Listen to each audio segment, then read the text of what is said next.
Le débat sur le comportement que nous devons avoir avec les animaux est un débat dont on ne perçoit pas totalement les implications. Si je dois respecter l'animal, est-ce que le fait de le respecter en fait un humain? Non.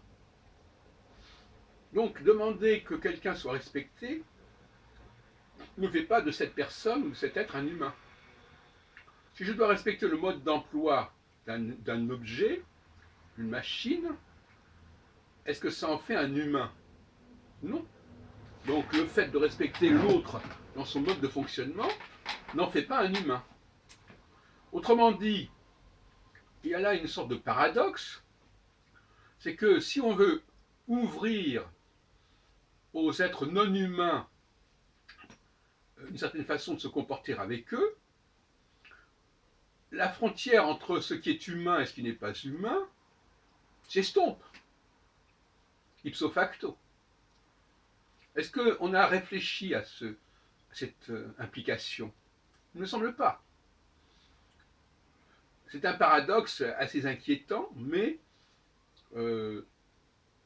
d'ailleurs, on l'a pu le remarquer certainement dans le passé, le respect d'un certain nombre de choses, par exemple, il y a des gens qui sont très respectueux de leurs chiens et qui sont très agressifs avec leurs femmes ou avec leurs enfants.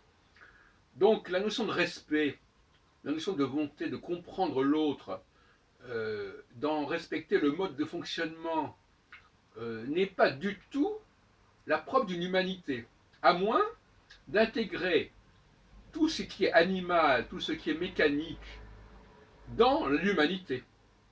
Mais même si on fait cela, à ce moment-là, on arrive à une humanité qui est extrêmement diversifiée.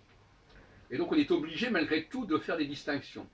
Donc on a ces deux possibilités, soit tout ce qui est autour de nous, machine, animal, végétal, pourquoi pas, doit être respecté. On parle du respect de la nature, euh, respect des rivières, etc. Donc tout doit être respecté.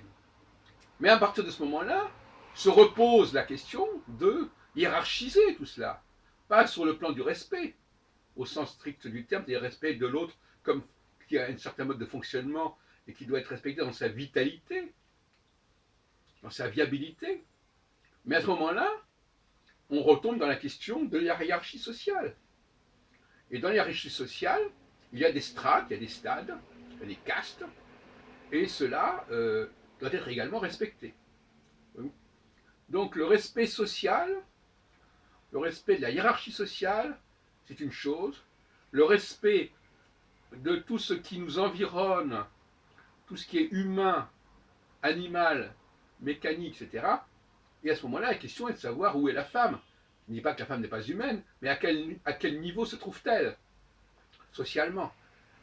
Donc il faut faire attention, parce que l'ouverture au respect de ce qui n'est pas stricto sensu humain nous amène à réfléchir à nouveau à l'organisation même de ce qui est humain. Et ça, c'est pas une petite affaire.